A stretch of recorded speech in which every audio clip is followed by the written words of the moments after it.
on Prime Crime.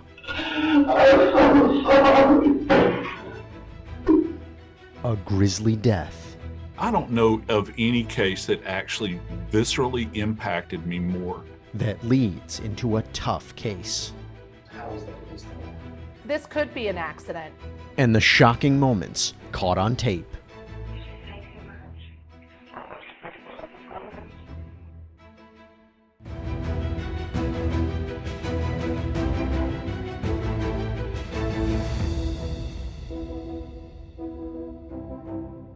Hey there, everybody. I'm Jesse Weber, and welcome to Prime Crime. This is where we do a deeper dive into the most high-profile and memorable true crime cases. Now, it's no surprise that tragedies occur every day, but how do we know if something is really an accident or murder? Oh, no, automatic is for the emergency. There's a baby on the ground. June 18th, 2014, Vinings, Georgia.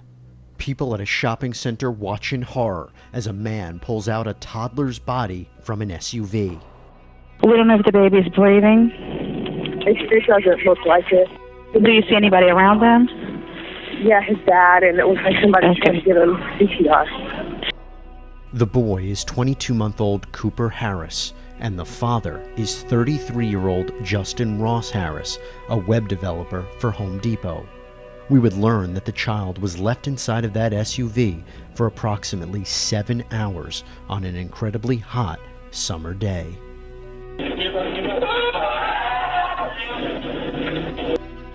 A witness would later recount how Harris said, "I left him in the car." In fact, it's reported that Harris initially tried to perform CPR on his son, but then gave up and walked away.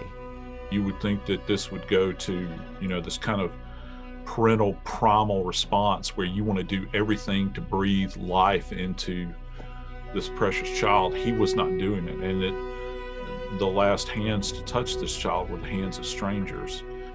When police arrive, things get even more tense. Harris apparently gets into a confrontation with the officers.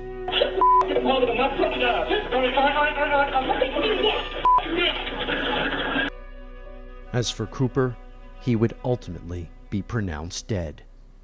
A vehicle and temperature were literally weaponized. You have him in a restrained position in this car seat where he cannot move. The exterior temperature got all the way up to 92 degrees Fahrenheit. Now you're inside of this metal bubble. Increase that by about 30 degrees. That's the same heat level that we will turn an oven on at home. And you have the onset of what essentially is hyperthermia. And that is an increased body temperature. Now he's got tremendous anxiety. He's shallow breathing. And now he's inhalating hot air. He finally had a fatal seizure. His heart literally stopped. This child suffered, just suffered like none of us can even begin to imagine. How could this happen? Harris is brought into police headquarters. He says this is all a mistake.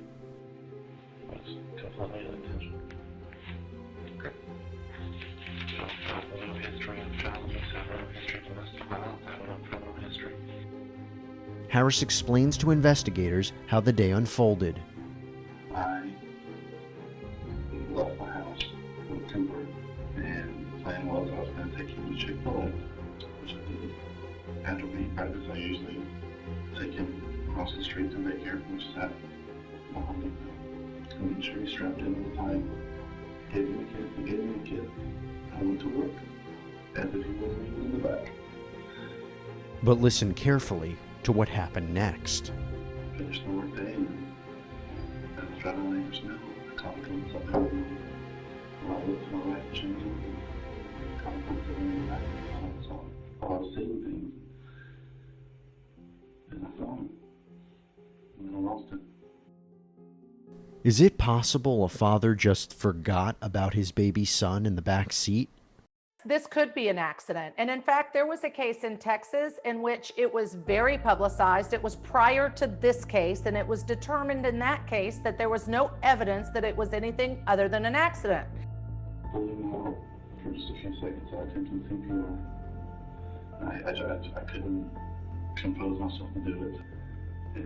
He had that stare in his face. I knew it was coming. I knew that I had done what every parent in their life fears they've done, and that's just leave their son and call on a hot day. This just doesn't make sense to me that someone could forget this precious little angel that you had just eaten breakfast with within 2 miles of your final destination, and you park your car and you leave. It struck me, who am I to judge anyone relative to their parenting skills, but there is a certain awareness that comes along with parenting. Particularly at this age, 18 months old, they're completely defenseless in this world and are very, very fragile. What you're hearing is just the start of Justin Ross Harris's interview. Up next, there's so much more. It looks so peaceful. He wasn't crazy looking.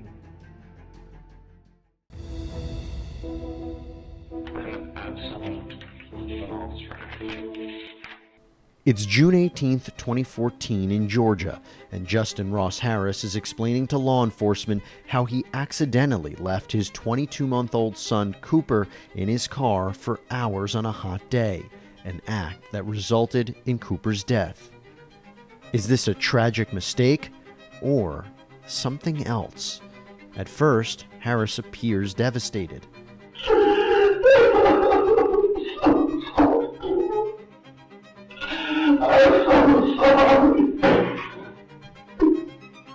I think that there is an argument that he does seem genuinely honest. How do you think this happened? There are occasions where in the morning after I drop him off, I'll go to Chick-fil-A. And all those times I'll always get to the drive-thru and never know what time. And I'll leave Chick-fil-A, and when I turn out of Chick-fil-A, I'll turn on the car. I'll take that U-turn and I'll head straight to it. And I don't know if I'm wrong, just said that's what you're doing today. The worst fear from me is to leave my son in a hot car. This is a small vehicle, and the positioning of the car seat relative to where Cooper was immediately over the driver's right shoulder. Even when you disembark from the vehicle, he's still going to be in eyesight. However, there are strange turns in this interview, like when Harris starts cracking jokes. We decided that the best plan is to use a credit card to pick up groceries and deliver it around the house, which is working great. And I think we should your part language is okay. It's not even very good. You're doing great. Or when he gets defensive. After everything I'm seeing, you're going to be charged. Okay. So, right now, I'm going to child. Okay. I'm going to some information. It's information based off that your son is in the car all day long. Well, that's some acts of fact. But to leave the child in the car all day long, on purpose, though, by your actions, the actions that you took by not taking him to daycare, but leaving him in the car, caused his death. I disagree slightly. Okay, but I mean, but why do you disagree? I just rather not talk anymore. At one point, Harris's wife Leanna comes in to speak with her husband.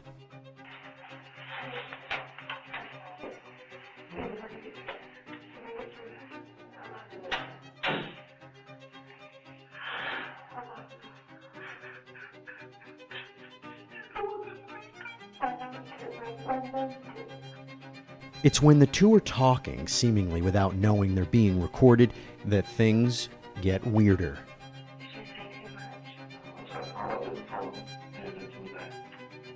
Who would say that? It struck me as an odd thing to say to your husband who you've created life with, and that now that life is gone. It's rather cryptic, isn't it?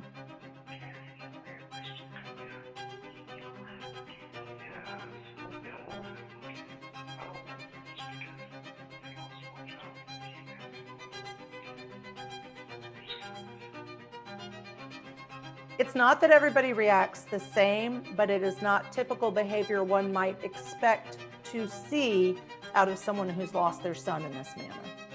One of the most controversial statements during that interview is when Justin Ross Harris said this.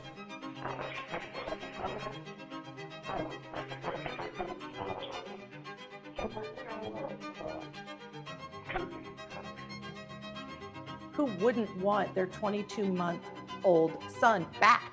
Anybody would. That doesn't make sense. If this was such an accidental event, why would you attempt to console those and I think sell those in the room on this idea that the child is now at peace? It's a very, I think, short trip intellectually. Now we're starting to wonder, did Harris intend to kill Cooper? When we return, there's more to this Georgia father than meets the eye.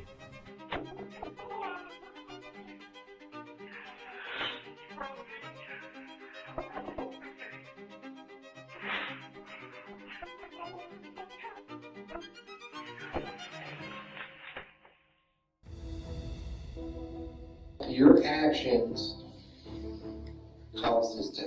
How is that against the law? Georgia father Justin Ross Harris is sitting in a police interrogation room back in 2014. He's trying to explain to authorities that he mistakenly killed his 22-month-old son Cooper by inadvertently leaving him in the backseat of a car for hours on a summer day, a terrible tragedy that has happened to many families in the past. During his interview, there are times when Harris seems distraught. Oh my God, my son!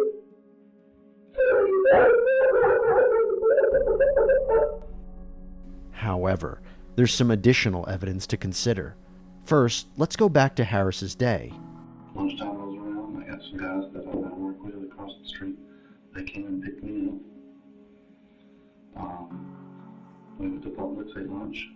They took me back and dropped me off. While Harris talked about going to lunch, what he didn't tell police was that he also purchased light bulbs and after lunch placed them on the front seat, a moment captured by surveillance video. Keep in mind at this time, Cooper is in the car still. He doesn't notice that a child's in his car seat. His child's in his car seat. But there's some argument too of how the appearance of the child would have been at that point. Whether or not in a hot car there would have been a smell that there likely would have been that could have alerted him to the fact something was amiss inside his car. The fact that he didn't mention that when he was first questioned by police, could he have forgotten? Could you argue that he was stressed out and he forgot that he'd done that he couldn't think clearly? Absolutely. But I think those two events together, again, raised suspicion that he really knew he'd done it. Then there's Leanna, Harris's wife.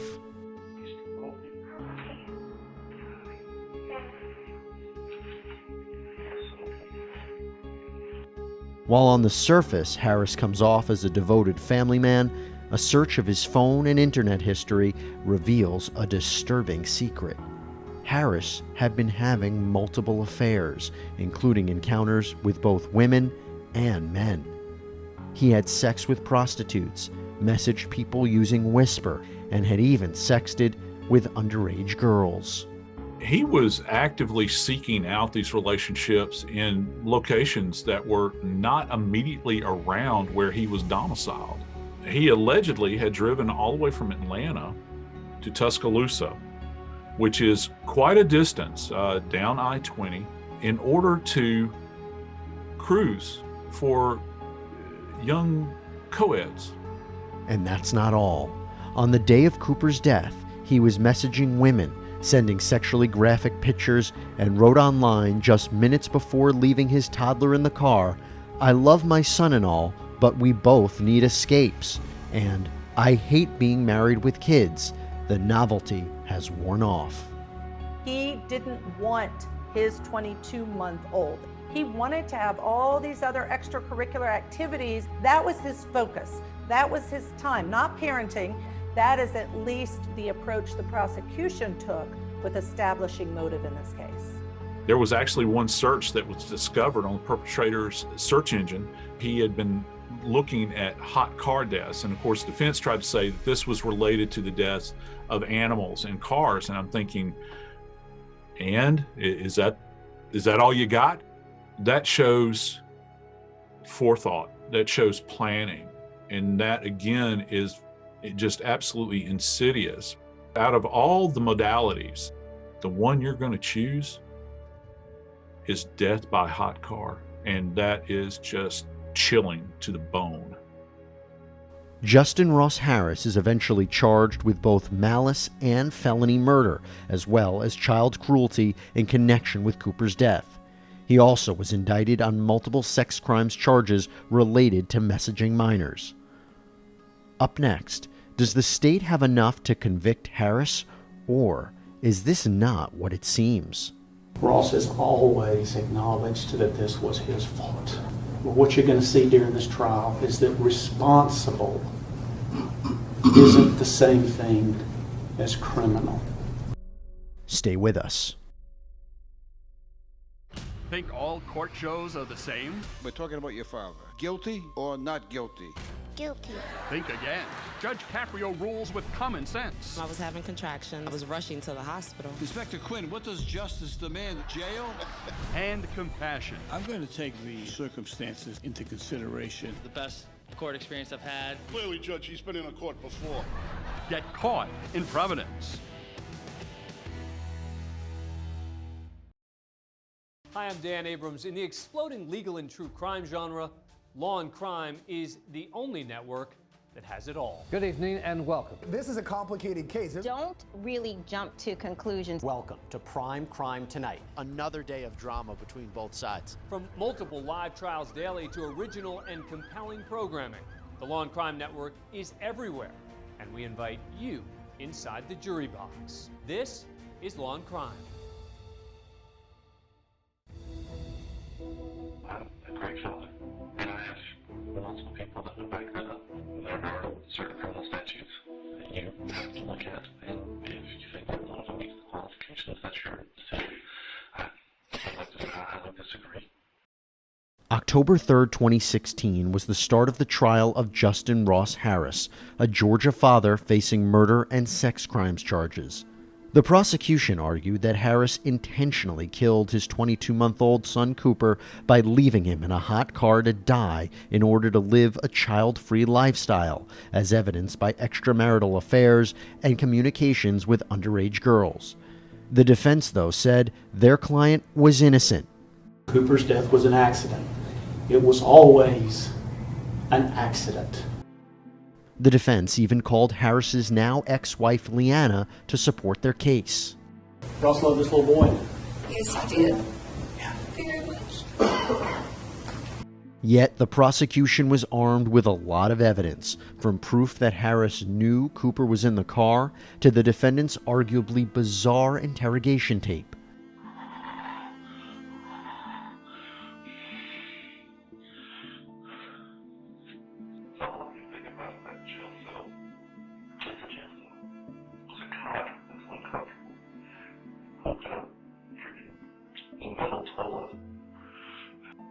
And the state had the advantage of calling the women who Harris had been sexting during his marriage. How old were y'all when you met? I was 18. How old was he? His 30s. Did he have a wife? Yes. Did he have a kid? Yes. But he loved you and y'all were best friends? Yes. Oh, man, sex. Did he seem nervous or anything? Not at all. We'd talk about like everyday things, and it did get sexual sometimes. Okay. And were pictures sent back and forth? Okay, well, these are different parts of your body, private parts. After hearing all the evidence, the jury had to decide if Cooper's death was an accident or murder. It took them 4 days to deliberate, but the jury ultimately came back with their verdict.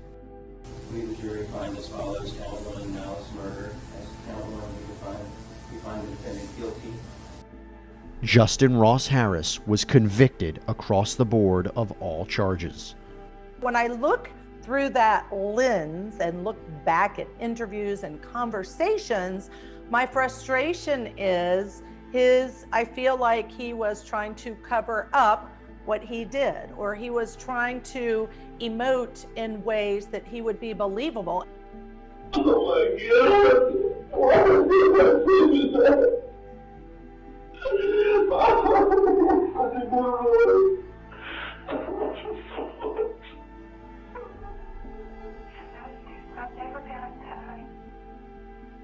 What factually was a horrific experience for this 22-month-old child who had been placed in the trust of his father, and in violation and dereliction of duty to that child, if not love of that child, callously walked away and left that child in a hot car in June in Georgia in the summer to swelter and die.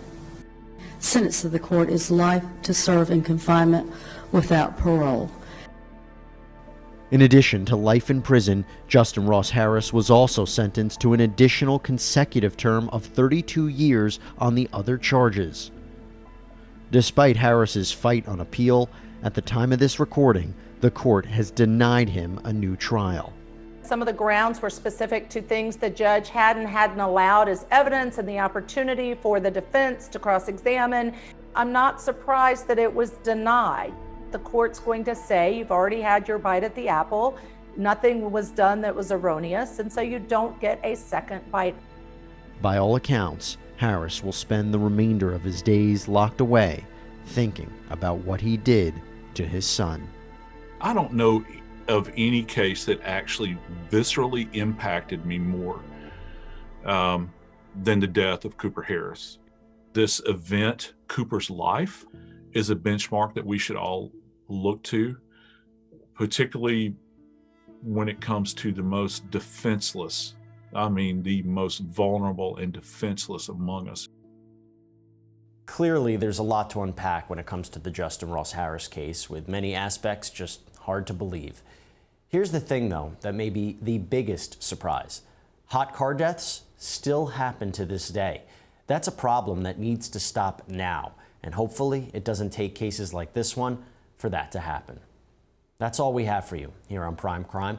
Leave us your comments on Instagram and Twitter with the hashtag PrimeCrime. As always, thank you for joining us, and until next time, be safe.